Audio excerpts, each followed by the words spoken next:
একবার এক গ্রামে এক বোকা ছেলে বাস করত। ছেলেটির নাম ছিল রাফি। রাফি খুবই বোকা ছিল, কোনো কিছু বুঝতে পারত না এবং তার কাজে ভুল করে বসত। গ্রামের সবাই তাকে নিয়ে হাসি ঠাট্টা করত এবং তাকে বোকা বলে ডাকত। রাফি নিজেও জানত যে সে বোকা, তাই সে সব সময় চিন্তায় থাকত কিভাবে সে বুদ্ধিমান হতে পারে। একদিন রাফি গ্রামের এক আল্লাহওয়ালা ব্যক্তির কাছে গেল। ওই ব্যক্তি ছিলেন খুবই জ্ঞানী ও ধার্মিক। রাফি তার কাছে গিয়ে বলল, হুজুর, সবাই আমাকে বোকা বলে।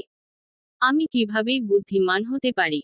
হুজুর মুচকি হাসলেন এবং রাফিকে বললেন, বুদ্ধিমান হতে চাইলে আল্লাহর উপর ভরসা করো, সব সময় সত্য কথা বলো, ভালো কাজ করো এবং ধৈর্য ধরো।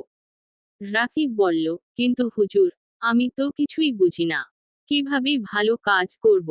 হুজুর বললেন, তুমি যদি ভালো কাজ করতে চাও, তাহলে সবার উপকার করতে চেষ্টা করো। কোনো মিথ্যা কথা বলবে না, কাউকে ঠকাবে না, এবং আল্লাহর কাছে সাহায্য চাও।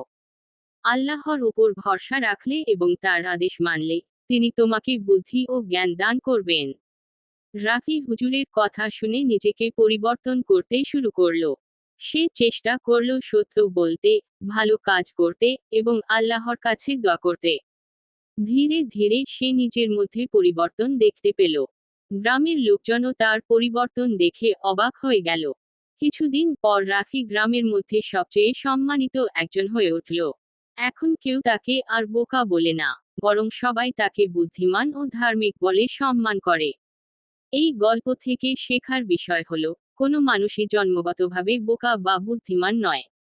আল্লাহর উপর ভরসা, ধৈর্য এবং ভালো কাজের মাধ্যমে যে কেউই বুদ্ধিমান এবং সম্মানিত হতে পারে।